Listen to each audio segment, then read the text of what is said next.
الحمد لله نحمده ونصلي على رسوله الكريم أما بعد أعوذ بالله السميع العليم من الشيطان الرجيم بسم الله الرحمن الرحيم لن يضروكم إلا أذى وإن يقاتلوكم يولوكم الأدبار ثم لا ينصرون ضربت عليهم الذلة أينما ثقفوا إلا بحبل من الله وحبل من الناس وباءوا بغضب من الله وضربت عليهم المسكنة ذلك بأنهم كانوا يكفرون بآيات الله ويقتلون الأنبياء بغير حق ذلك بما عصوا وكانوا يعتدون ليسوا سواء من أهل الكتاب أمة قائمة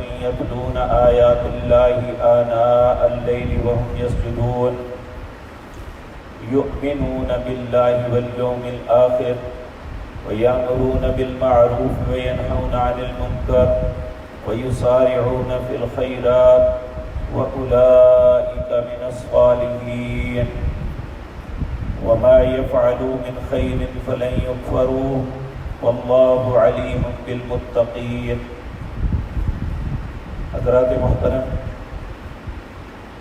پچھلی آیت جو ہم نے پڑھی تھی اس میں اللہ رب العزت یہ فرما رہے ہیں کنتم خیر امت اخرجت للناس، اے امت محمد الرسول اللہ صلی اللہ علیہ وسلم تم بہترین امت ہو، تمہیں لوگوں کے لیے نکالا گیا ہے، صرف اپنی ذات کے لیے نہیں بلکہ ہماری زندگی کا مقصد لوگوں کی اصلاح کرنا ہے۔ تأمرون بالمعروف وتنہون عن المنکر، کس طرح اصلاح کرنی ہے؟ نیکی کا حکم دینا ہے اور برائی سے روکنا ہے۔ اور تیسری بات وَتُؤْمِنُونَ بِاللَّهِ، اللہ پہ ایمان رکھنا ہے۔ اللہ پہ ایمان صرف یہ نہیں ہے کہ ہم یہ مانیں کہ اللہ ہے، اس نے ہمیں پیدا کیا، بلکہ اللہ پہ ایمان یہ ہے کہ اللہ کے ہر حکم کی تعمیل کی جائے، جو اللہ چاہتے ہیں اس کے مطابق زندگی بسر کی جائے۔ تو یہ ایک فطرتی بات ہے، جب انسان اس رستے پہ چلتا ہے تو اسے بہت تکلیفیں آتی ہیں۔ کسی کو نیکی کا حکم دینا یا کسی کو برائی سے روکنا یہ ایک خامخواہ کا جھگڑا ہے۔ آپ دیکھیں نبی کریم صلی اللہ علیہ وسلم نے جب اپنی قوم کو اکٹھا کیا تو انہیں کوئی گالی نہیں دی تھی، کوئی ایسی بری بات نہیں، صرف یہ کہا تھا ایھا الناس قولوا لا الہ الا اللہ تملک العرب والعجم، اے لوگوں تم کہہ دو اللہ کے علاوہ کوئی نہیں، عرب و عجم کے مالک بن جاؤ گے تو سارے ہی مشتعل ہو گئے۔ اور یہ صرف آپ کے ساتھ نہیں، آپ سے پہلے سارے انبیاء کے ساتھ ایسا ہوتا رہا، اور انبیاء کے بعد آج بھی جو حق کی دعوت دیتا ہے اس کے ساتھ یہی کچھ ہوتا ہے۔ تو اللہ رب العزت فرماتے ہیں اس کے بعد لن یضروکم الا اذی، گھبرانا نہیں ہے، ان کا یہ کچھ تکلیف تو تمہیں دے دیں گے لیکن تمہارا بگاڑ کچھ نہیں سکتے۔ یعنی جس طرح میں پہلے عرض کر چکا کہ مسلمانوں کا اتنا بڑا قتل عام ہو چکا ہے لیکن آج تک مسلمانوں کو ختم کوئی نہیں کسی جگہ سے نہیں کر سکا۔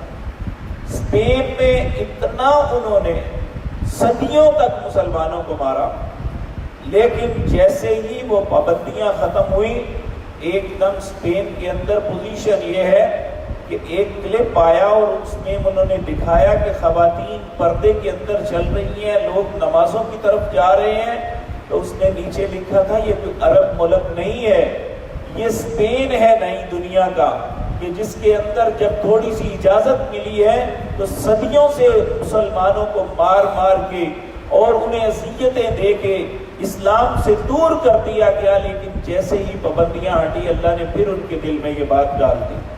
اسی طرح روس کے اندر 70 سال تک کمیونزم کے جو ہے جبر نے یہاں تک کیا ہوا تھا کہ کوئی شخص گھر کے اندر قرآن نہیں رکھ سکتا تھا، اور انہوں نے اپنے بچوں کو حفظ کروایا، اور ان کی کیفیت یہ تھی کہ رشین بچے قرآن پڑھ نہیں سکتے تھے، لیکن اگر کوئی آیت پڑھو تو آگے وہ پڑھنا شروع ہو جاتے۔ اور جس دن ماسکو کے اندر پہلے دن نماز کی اجازت ملی تھی، اس وقت ماسکو کے اندر کیفیت یہ تھی کہ مسجد کے ارد گرد 7 کلومیٹر کا علاقہ پورے کا پورا نمازیوں سے بھرا ہوا تھا۔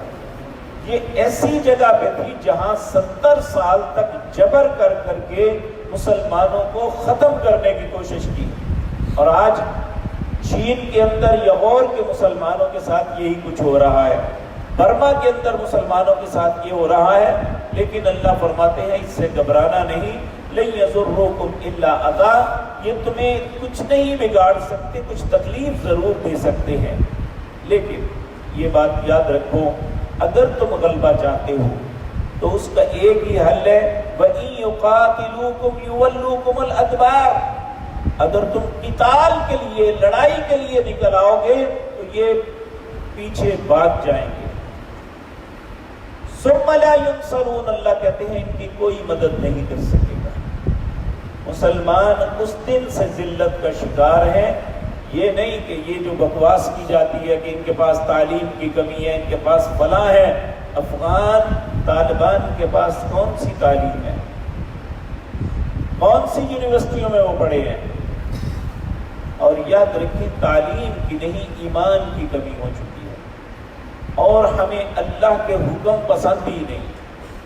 جب تک ہم اپنے دین کی طرف واپس نہیں پلٹیں گے ہماری عزت اور عروج نہیں آئے گا۔ اور دین کی طرف پلٹنا کیا ہے؟ اللہ فرماتے ہیں وَإِن يُقَاتِلُوكُمْ، اگر تم ان کے ساتھ قتال کرو، يُوَلُّوكُمُ الْأَدْبَارَ، یہ پیٹھ پھیر کے بھاگ جائیں گے۔ یہ بظاہر آیات تو مدینے کے یہودیوں کے متعلق اتری ہیں کہ اہل مدینہ سوچ بھی نہیں سکتے تھے کہ اتنے معیشت کے اعتبار سے مضبوط، اور جنہوں نے پورے مدینے کو اپنے پنجوں میں گاڑا ہوا ہے، پکڑا ہوا ہے، ہر بندہ ان کا مقروض ہے، یہ کیسے ممکن ہے کہ یہ لوگ، ان لوگوں پہ ہم غلبہ پا جائیں؟ اللہ نے فرمایا نہیں، وَإِن يُقَاتِلُوكُمْ يُوَلُّوكُمُ الْأَدْبَارَ، اگر قتال کرو گے تو یہ بھاگ جائیں گے۔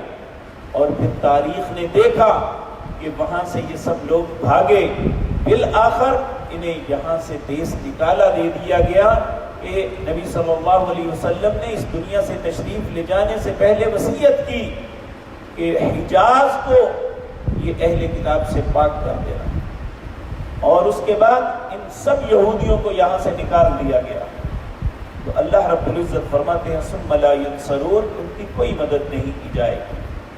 پھر فرمایا ضربت علیہم الذلہ، اللہ نے ان پہ ذلت مسلط کر دی ہے، اینما ثقفوا، جہاں بھی یہ جائیں گے ذلیل ہو کے رہیں گے، الا بحبل من اللہ، اگر یہ اللہ کی پناہ میں رہیں، وحبل من الناس، یا لوگوں کی پناہ میں رہیں گے، یہ اپنے بہاف پہ نہیں رہ سکتے۔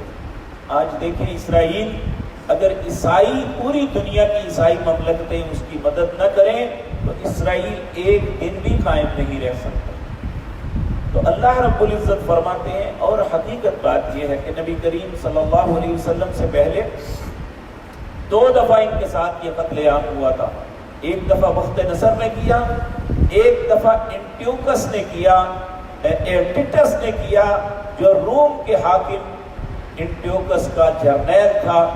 اور اس کے بعد آپ دیکھتے ہیں کہ کئی دفعہ، یعنی 1500 سال میں یہ یہودیوں کا قتل عام ہوا۔ اور یہ جرمن کا جو ہٹلر تھا اس نے ان کا قتل عام کیا، اور ایک بتانے والا ہے، جب وہاں کا ایک ایک پتھر، ایک ایک درخت بول کے کہے گا او مسلم، میرے پیچھے یہودی چھپا ہے، اسے قتل کر دو، یعنی ہر چیز ان کی مخالف ہو جائے گی۔ تو ان کی یہ جتنی سازشیں ہیں، جو کچھ دنیا میں کیا ہے، لن یضرکم الا اذی، اللہ کہتے ہیں کہ تمہارا بگاڑ کچھ نہیں سکتے سوائے کچھ اذیت کے۔ تو اللہ رب العزت مسلمانوں کو استقامت نصیب فرمائے، لیکن رستہ یہی ہے۔ اللہ فرماتے ہیں وَإِن يُقَاتِلُوكُمْ يُوَلُّوكُمُ الْأَدْبَارَ، پھر اللہ فرماتے ہیں ضُرِبَتْ عَلَيْهِمُ الْمَسْكَنَةُ، اللہ نے ان پہ مسکینی جو ہے وہ ڈال دی ہے۔ ذالک بأنہم کانوا یکفرون بآیات اللہ، یہ سب کچھ اس لیے ہوا کہ وہ اللہ کی آیات کا انکار کرتے۔ وَيَقْتُلُونَ الْأَنْبِيَاءَ بِغَيْرِ حق، انہوں نے انبیاء کو قتل کیا بغیر حق، بغیر حق کے۔ ذَلِكَ بِمَا عَصَوْا وَكَانُوا يَعْتَدُونَ، یہ نافرمان لوگ ہیں، حد سے بڑھے گئے ہیں۔ لیکن اللہ فرماتے ہیں لیسوا سواء، سارے اہل کتاب ایک جیسے نہیں ہیں، ان میں کچھ اچھے بھی ہیں، جس طرح عبداللہ بن سلام اور ان کے ساتھی جو مسلمان ہو گئے تھے۔ یہ آیت ان کے متعلق ہے کہ کیونکہ یہودی کہتے تھے یہ پہلے بھی لوگ برے تھے، اس لیے انہوں نے اپنے باپ دادے کے دین کو چھوڑ دیا، یہ گندے اور غلیظ لوگ ہیں۔ یہ یہودیوں کا عقیدہ ہے کہ باپ دادے کے دین چھوڑنے والا غلط ہے، حالانکہ باپ دادے کا دین دین نہیں ہوتا، دین اللہ اور اس کے رسول کے حکموں کا نام ہوتا ہے۔ جو اللہ اور اس کے رسول کے حکموں کی اطاعت کرے گا وہ شخص درست ہے، باقی کوئی بھی درست نہیں۔ باپ دادا کیا کرتے تھے اس کی کوئی حیثیت نہیں۔ اللہ فرماتے ہیں سارے اہل کتاب ایک جیسے نہیں۔ من اہل الکتاب امۃ قائمۃ، اہل کتاب میں سے کچھ ایسے لوگ بھی ہیں جو قائم ہیں دین حق پہ۔ یتلون آیات اللہ، یہ اللہ کی آیات کی تلاوت کرتے ہیں۔ آناء اللیل، رات کے اندھیروں میں۔ وہم یسجدون، وہ سجدے کرنے والے ہیں۔ یؤمنون باللہ، وہ اللہ پہ ایمان رکھتے ہیں۔ والیوم الآخر، اور آخرت پہ بھی ایمان رکھتے ہیں۔ یأمرون بالمعروف وینہون عن المنکر، نیکی کا حکم دیتے ہیں اور برائیوں سے روکتے ہیں۔ ویسارعون فی الخیرات، اور نیکی کے کاموں میں جلدی کرتے ہیں۔ وَأُولَئِكَ مِنَ الصَّالِحِينَ، اور یہی لوگ نیکوں میں سے ہیں۔ وَمَا يَفْعَلُوا مِنْ خَيْرٍ فَلَنْ يُكْفَرُوا، جو بھی بھلائی کا کام کرے گا اس کا کوئی انکار نہیں ہے۔ وَاللَّهُ عَلِيمٌ بِالْمُتَّقِينَ، اور اللہ متقین کو جاننے والا ہے۔ اللہ سے دعا ہے اللہ ہمیں اپنے حکموں کے مطابق زندگی بسر کرنے کی توفیق عطا فرمائے۔ ایک بھائی نے ایک سوال کیا ہے فجر کی سنتوں کے متعلق۔ میرے عزیز بھائیو، یہ بات یاد رکھیں کہ فجر کی سنتوں کا اصل وقت نماز سے پہلے ہے۔ نبی کریم صلی اللہ علیہ وسلم کا ارشاد ہے جو دن میں فرض نماز کے علاوہ 12 رکعت ادا کرے گا، اللہ اسے جنت میں ایسا گھر دے گا جسے دیکھ کے لوگ رشک کریں گے۔ وہ 12 کیسے ہیں؟ 2 فجر سے پہلے، 4 ظہر سے پہلے، 2 ظہر کے بعد، 2 مغرب کے بعد اور 2 عشاء کے بعد، جنہیں عمومی طور پہ ہم سنت مؤکدہ کہتے ہیں۔ لیکن یہ بات ذہن میں رکھیں کہ جس نبی نے یہ حکم دیا کہ ان 12 رکعتوں کو فرضوں کے علاوہ ادا کرو، اسی نبی کا یہ بھی حکم ہے کہ جب فرض نماز کی اقامت ہو جائے، یعنی جب فرض نماز کے لیے مؤذن اقامت کہتا ہے تو پھر فرمایا فلا صلاۃ الا المکتوبہ، پھر فرض نماز کے علاوہ کوئی اور نماز پڑھے تو وہ نہیں ہوتی۔ اب اگر کوئی شخص نماز کھڑے ہونے کے باوجود اپنی سنتوں کو جاری رکھتا ہے تو وہ رسول اللہ کی صریحاً مخالفت کر رہا ہے۔ تو مجھے بتائیں کہ جو شخص رسول اللہ کے حکم کی مخالفت کر کے یہ سمجھے کہ میں عبادت کر رہا ہوں تو وہ غلط فہمی کے اندر ہے۔ اب سوال یہ پیدا ہوتا ہے اگر ایک آدمی لیٹ ہو گیا، وہ سنتیں پہلے نہیں ادا کر سکا تو اس کے لیے کیا حکم ہے؟ بر صغیر کے علماء نے لوگوں کو اس معاملے میں بڑی مصیبت میں ڈالا ہوا ہے۔ وہ کہتے ہیں سورج اگنے کے بعد پڑھو، تو وہ کہتے ہیں میں اتنی دیر کہاں بیٹھوں گا، حالانکہ یہ بات بالکل غلط ہے۔ صحیح بخاری کے اندر روایت ہے، ایک دن نبی کریم صلی اللہ علیہ وسلم نے فجر کی نماز پڑھائی۔ جب آپ سلام پھیر کے لوگوں کی طرف متوجہ ہوئے تو ایک شخص اٹھا، اس نے 2 رکعتیں شروع کر دی۔ آپ نے ذرا تلخ لہجے میں کہا، صحیح بخاری کے اندر روایت ہے، کیا فجر کی 4 رکعتیں ہو گئی ہیں؟ اس نے نے اپنی نماز مکمل کرنے کے بعد عرض کیا یا رسول اللہ صلی اللہ علیہ وسلم 4 نہیں فجر کی 2 ہی ہیں، لیکن میں پہلے سنتیں ادا نہیں کر سکا تھا، وہ اب کی ہیں۔ آپ نے فرمایا ٹھیک ہے، پھر کوئی بات نہیں۔ تو اگر خدا نخواستہ کسی وقت سنتیں رہ جاتی ہیں تو یہ بالکل رسول اللہ کی مخالفت ہے کہ اقامت ہونے کے بعد بھی انسان نماز کو جاری رکھے، بلکہ اسی وقت اپنی نماز کو اگر انسان لاعلمی میں پڑھ بھی رہا ہے اور اقامت کی آواز اس کے کانوں میں پڑ جاتی ہے تو اسے یہ نماز چھوڑ کے فرضوں میں شامل ہو جانا چاہیے۔ اس کے علاوہ دوسرا رستہ کوئی نہیں ہے۔ اللہ ہمیں سمجھ عطا فرمائے۔ اقول قولی ھذا واستغفر